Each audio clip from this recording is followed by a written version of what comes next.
Hello everyone. Good morning. I am Deepika. Welcome to EduPlus. I hope you are doing well. This is class 9th, subject economics chapter 3 poverty, and today's topic is vulnerable groups. So अपने last lectures में मैंने आपको explain किया कि poverty क्या है, what is poverty line and how we estimate poverty. Okay, basis क्या क्या है, ग्राउंड्स क्या क्या है. आज हम बात करने वाले हैं वल्नरेबल ग्रुप्स के बारे में. एंड वल्नरेबल ग्रुप्स के बारे में मैंने आपको बताया था पहले भी. The group which is in danger. Okay, वो ग्रुप जो कि डेंजर में है. डेंजर इन द सेंस पोवैरिटी के सेंस में, जिस पर पोवैरिटी के हावी होने के ज़्यादा चांसेस है, जो ग्रुप ज़्यादा वीक है. इस ग्रुप में कौन कौन आते हैं? एज्ड लोग हैं जो है, वुमेंस, चाइल्ड एंड जो फिज़िकली डिसेबल हैं वो लोग इसमें आते हैं. Okay, so when we discuss about the social scientists. Okay, social scientist के बारे में जब हमने पढ़ा था, that time we know that social scientist explain poverty with a new modern concept, that is vulnerable groups. Okay, so the population of people below poverty line is also not same of all social groups and economic categories. means कि जो population है जो below the poverty line है, उन सब की वो सब जो है वो सेम नहीं होते हैं. सेम नहीं होते हैं मीन्स उनके अलग अलग social groups होते हैं और economic categories होती हैं. Okay, The portion of people below poverty line is also not same for all social groups. सभी social groups के लिए, सभी economic categories के लिए poverty line में से नीचे जो below the poverty line है, उन सब की situation सेम नहीं होती हैं. जैसे कि ऐसे भी लोग, इंडिया जो है वो बहुत ही डाइवर्सिटी है इंडिया में. आपको यहाँ पर बहुत ज़्यादा एक्स्ट्रा ऑर्डिनरी रिच पीपल भी मिल जाएंगे, और यहाँ पर आपको नॉर्मल पीपल भी मिलेंगे, पुअर भी मिलेंगे, बिलो द पॉवर्टी लाइन भी मिलेंगे, अबव द पॉवर्टी लाइन भी मिलेंगे. बिलो द पॉवर्टी लाइन में भी कुछ लोग ऐसे हैं जिनको 2 दिन में एक बार खाना मिलता है. ओके, कुछ लोग ऐसे भी हैं जिनको 2 टाइम में एक बार खाना मिलता है, 1 दिन में एक बार खाना मिलता है. ओके, सो इनको सोशल ग्रुप और इकोनॉमिक ग्रुप्स में अलग अलग डिवाइड किया हुआ है. Poverty among social group and economic categories varies widely in India. Social vulnerable groups are the households of the scheduled caste SC and scheduled tribes STs. Okay, तो social group जो है ना, उसमें हमने क्या किया है, SC ST को डिवाइड कर रखा है. सोशल ग्रुप में कौन कौन आते हैं? SC STs आते हैं. सोशल ग्रुप हमने उनको सोशली अलग कर दिया है कि भाई हाँ, ये लोग जो है ये लोग पुअर ही होते हैं. इकोनॉमिक कैटेगरीज में लैंडलेस लेबर्स आ जाएंगे, है ना. सो economic vulnerable groups comprise rural landless labour house hold and urban casual labour house holds. Okay, तो सोशल वल्नरेबल ग्रुप्स में कौन कौन आता है? SC STs आते हैं.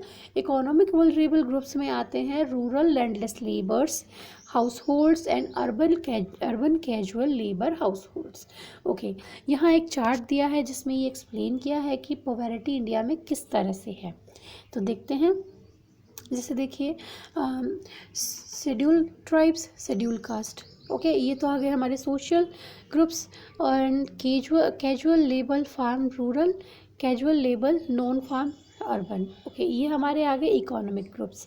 और पूरी ऑल ओवर इंडिया में एवरेज पोवैरिटी रेशियो है 22%. मीन्स पूरी इंडिया में जितने भी पॉपुलेशन है, पॉपुलेशन का 22% जो है वो बिलो द पोवैरिटी लाइन है.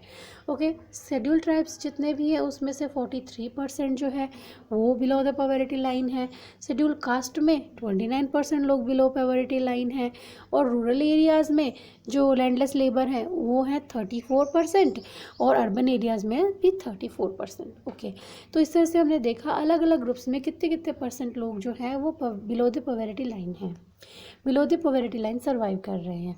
Next, the double disadvantage of being a landless casual wage labor household in the socially disadvantaged social groups of the scheduled caste or tribes. Dual tribe population highlights the seriousness of the problem means यहाँ दो word है, एक word है जो कि है double disadvantage. Double disadvantage का मतलब है कि दो दो लॉसेस हैं। डिसएडवांटेज का मतलब होता है नुकसान, है ना। तो दो दो डिसएडवांटेज है, दो हानियाँ हैं। दो दो हानियाँ वो किस तरह से हैं? डबल डिसएडवांटेज का मतलब है कि एक पर्सन है जो कि शेड्यूल कास्ट में एससी से बिलोंग करता है, ओके, प्लस उसके पास खुद की ज़मीन नहीं है। तो यहाँ देखिए ये पर्सन जो है वो सोशल ग्रुप में भी आ गया, सोशल वल्नरेबल ग्रुप में भी आ गया, प्लस यहाँ पर ये इकोनॉमिक वल्नरेबल ग्रुप में भी आ गया, ओके। तो दोनों ग्रुप्स में आ रहा है, दैट्स वाई ये डबल डिसएडवांटेज है उसके लिए, okay. So I hope double disadvantage जो वर्ड है वो आपके लिए क्लियर हुआ है। तो इस पूरे पॉइंट में यही एक्सप्लेन किया है कि किस तरह से एक पर्सन सोशल ग्रुप में भी वल्नरेबल है, इकोनॉमिकली भी वल्नरेबल है, इसलिए उसकी जो प्रॉब्लम्स है वो और ज़्यादा बढ़ जाती हैं और ज़्यादा सीरियस हो जाती हैं, okay. Inequality of income within a family, poorest of the poor, woman, elder people and female infants. ये जो दोनों पॉइंट्स हैं, इन दोनों पॉइंट्स को आप एक पॉइंट में कंप्राइज कर सकते हो। मैंने दो पॉइंट्स में इसको इसलिए एक्सप्लेन लिखा है ताकि मैं आपको एक्सप्लेन कर सकूं। देखिए हमने बात की सोसाइटी की, पूरी सोसाइटी की बात की, जैसे है इंडिया में हमने सोसाइटी की बात की कि सोसाइटी में दो तरह के वल्नरेबल ग्रुप्स हैं, social vulnerable groups and economic vulnerable groups, okay, दोनों की बात कर ली। तो इस हिसाब से क्या हुआ कि एक पर्सन जो कि सोशल वल्नरेबल और इकोनॉमिक वल्नरेबल दोनों ग्रुप्स में आ रहा था, ओके। तो ये तो हमने बात की किस तरह से, पूरी ऑल ओवर सोसाइटी की, ओके। अब देखिए हम बात करते हैं कि एक फैमिली की, ओके। फैमिली में कौन कौन जो होते हैं जो कि वल्नरेबल ग्रुप में आते हैं, उसमें आते हैं woman, elder people and female infants. इस चीज़ को एक्सप्लेन करने के लिए आपकी बुक में दी हुई है स्टोरी ऑफ शिवरमन। तो हम अब पढ़ेंगे स्टोरी शिवरमन की। पूरी स्टोरी मैं आपको पढ़ के नहीं बताने वाली हूँ, मैं आपको सिर्फ इसकी आउटलाइन एक्सप्लेन करने वाली हूँ, ओके। आप अपने बुक से स्टोरी को ज़रूर पढ़ लीजिएगा। The family of Sivaraman, a rural landless labourer, has been side has been is an example of such a family. There are 8 members in the family and both he and the wife work, okay। उसके family में 8 members हैं। 8 members कौन कौन से हैं? देखो शिवरमन है, उसकी वाइफ है, उसका एक बेटा है और 4 बेटियां, ओके, प्लस एक माँ है, ओके। तो अब देखो इस पिक्चर से ही आपको पूरी स्टोरी समझ आ जाएगी कि ये कौन है। ये एक लैंडलेस लेबर है जिसके पास ज़मीन नहीं है, plus he is a cobbler है, इस वजह से सोशल वल्नरेबल ग्रुप में आता है।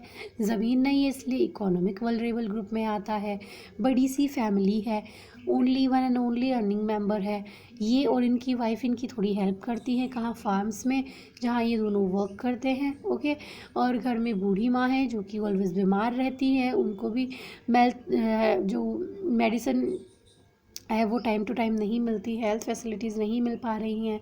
जो बच्चियां हैं वो पढ़ी लिखी नहीं है, छोटा बच्चा है वो भी गरीबी में ही सर्वाइव कर रहा है, ओके। तो ये सब हमने देखा इस स्टोरी से। आगे मैं आपको इस स्टोरी का कंक्लूजन बता देती हूँ, और वो ये है कि शिवरमन जो है वो दोनों तरह से सोशली भी वल्नरेबल है, इकोनॉमिकली भी वल्नरेबल है, ओके। तो इस तरह से अभी ये वल्नरेबल ग्रुप में आती है पूरी फैमिली, ओके। अब बात करते हैं पूरी फैमिली में कौन वल्नरेबल में आता है, बिकॉज ऊपर पॉइंट था आपके यहाँ पर कि पोअरेस्ट ऑफ द पुअर है। तो ये चीज़ मैं अभी एक्सप्लेन करने वाली हूँ। पूरी फैमिली में वल्नरेबल कौन है? वल्नरेबल है एल्डर पीपल कौन? इनकी मदर जो है वो पूरी तरह से अपनी मेडिसिन, फूड्स, शेल्टर, सब चीज़ों के लिए डिपेंड करती है किस पर? शिवरमन पर। और वो इसमें उनकी किसी भी तरह की कोई हेल्प भी नहीं कर सकती, बिकॉज उनकी एज ऐसी है कि वो बाहर जाकर कोई काम भी नहीं कर सकती, है ना। तो सबसे पहले पोवैरिटी क्या करेगी, इनको कंट्रोल करेगी, इनके ऊपर हावी होगी। नेक्स्ट है फीमेल्स। फीमेल जो है इनकी वाइफ है, इनकी वाइफ जो है फील्ड्स में काम करती हैं, 100 रुपीज़ पर डे के मिलते हैं और इनको मिलते हैं 160 रुपीज़। अब देखिए सेकंड चैप्टर जो था आपका ह्यूमन कैपिटल, उसमें ये आपने पढ़ा होगा आपने पढ़ा होगा वुमन अंडर पेड। ओके, तो यहाँ वो सिचुएशन फिर से आपको दिखाई दे रही है कि सेम वर्क काम के लिए शिव रमन को 160 रुपीज़ मिल रहे हैं और उनकी वाइफ को सिर्फ 100 रुपीज़ मिल रहे हैं। ओके, तो इस तरह से फैमिली में भी ये पुअर हो गई, फैमिली में भी ये पुअर है, वल्नरेबल है, और वैसे भी ये वल्नरेबल हो गई। ओके, दोनों तरफ से तो इनके ऊपर ज़्यादा डेंजर है। ओके, अब देखो बात करते हैं, इनकी 3 बेटियां हैं, तीनों बेटियां जो है वो अनएजुकेटेड हैं तो वो भी पापा पर फुली डिपेंड कर रही हैं अपनी हर एक नीड के लिए, अपनी फूड के लिए।